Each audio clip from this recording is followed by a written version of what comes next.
When people talk about Baglietto yachts, they usually talk about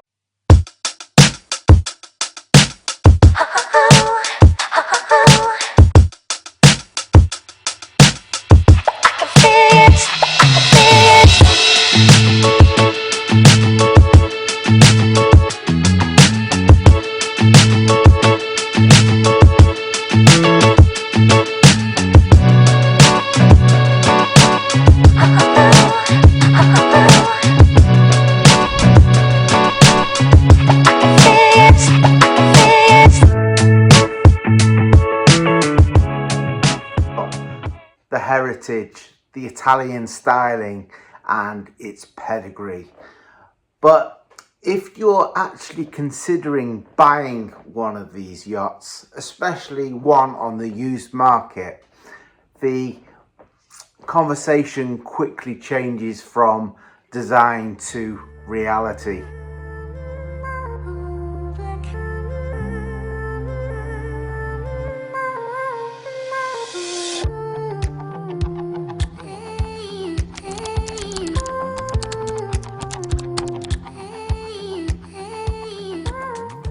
Today in this video we're looking at the two different propositions from the same builder. A 40m Baglietto and a 54m Baglietto. On paper they're both luxury, beautiful yachts. In reality they come with very different ownership costs, operational complexity and long-term implications. So the question is, which one actually makes sense? And why do Baglietto yachts often look so attractive on the used market compared to buying new?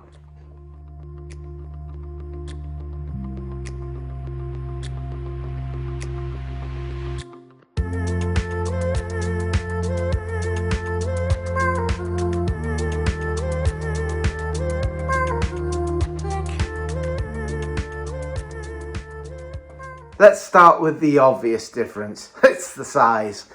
A 40m yacht and a 54m yacht don't feel 14 meters apart in ownership terms. They feel like two different worlds.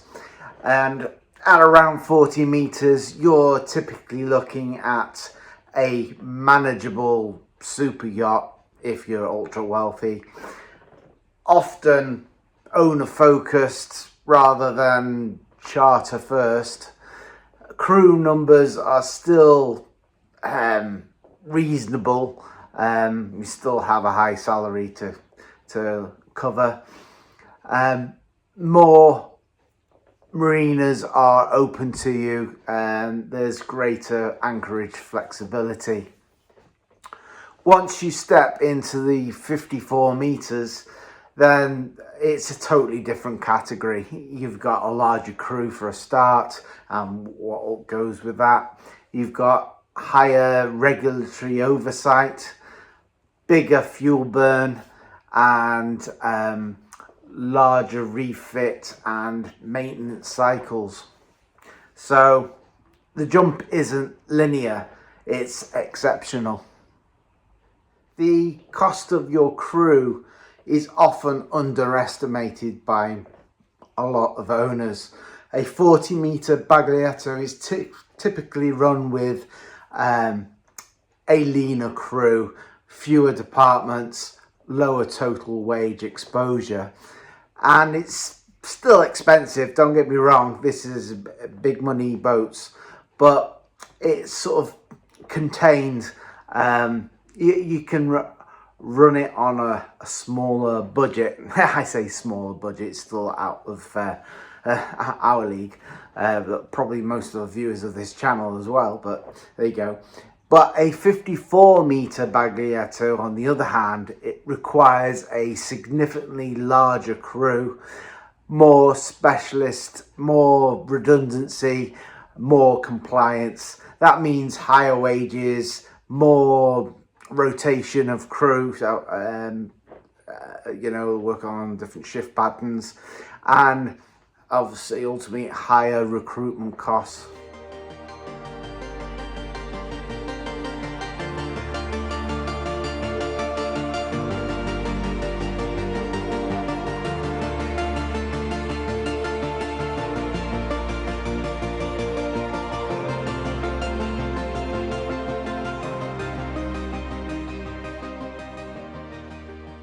So these management costs add up over several years, and this alone can dwarf the purchase price of the actual vessel itself.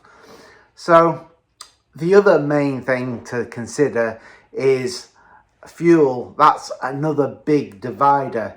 A 40-meter yacht is often used more casually for shorter trips, and it's more ownership focused. So I wouldn't say they watch the budget, because they're obviously extremely wealthy to have a 40-meter yacht of this caliber, but you know, it's still less of a consideration than a 54-meter, which burns fuel at a very different rate and is often designed for long passages and encourages like big trip usage and constant charter hire. That sounds great, but in reality, many owners don't use the yacht as much as they would like to. So you end up with high fixed costs, low utilization, and I think this is where some owners start to question whether they actually bought too much of a big yacht. So I've been researching some figures, and they are in euros, but we're looking at, for the 40-meter Baglietto, the typical annual running costs. So we're looking, as a rule of thumb, between 8 and 10% of the current market value of the vessel per year. So that's approximately 2 million to 3 million euros per year. And to break that down, you're looking at a crew of 8 to 9 members of 700,000 to 1 million in wages. The annual fuel cost can range between 250,000 euros to 450,000 euros. Maintenance and refit allowance, you're looking 400 to 600,000 euros. Insurance, 120,000 to 180,000 euros. Berthing and marina fees, anywhere between 200 and 350,000 euros per year. And the management compliance consumables allow an extra 150 to 250,000 per year. So yeah, it's a lot for the 40-meter. So let's have a look at the 54-meter. Typically, it's 10 to 12% of the market value of the vessel, and that's 4.5 to 6.5 million euros per year. And the breakdown for that is you have a larger crew of 12 to 14 crew members, which is a salary of roughly between 1.6 and 2.2 million per year. Fuel costs, looking at 600,000 to €1 million per year. Maintenance and refit allowance is about 900,000 to 1.4 million. Insurance, 250,000 to 350,000. And berthing costs and your ports become more limited because of the length of the boat. So you're looking from 400,000 to 700,000 per year. And management, ISM, compliance, 300k to 500k. So there is a considerable jump between the 40-meter and the 50-meter vessel. It isn't linear. Baglietto is known for building strong yachts, and that's one of their big selling points, but size still dictates costs. On a 40-meter, refit periods are shorter, yard bills are more manageable, and systems are complex but not extreme. On a 54-meter, dry dock costs rise sharply. Paint, steelwork and systems scale dramatically, and refits become a major expense and major projects that need planning. A refit on a 54-meter isn't just maintenance, it's it's an operation. For many buyers, a well-maintained used Baglietto represents far better value than commissioning a new build. Yes, you get exactly what you want with the new build, but if you look around enough of them and find something you like, then obviously you're gonna get it for a lot less money. So which one makes sense? So the 40 meter, still a magnificent vessel, very impressive, and it would suit a lot of private owners, lifestyle first buyers, people who want the flexibility of getting into the marinas of their choice, and buyers who want to use the yacht regularly. So compare that to the 54 meter. Owners that have got a big bank balance that can cope with large scale operations. It would suit a charter type company running this vessel.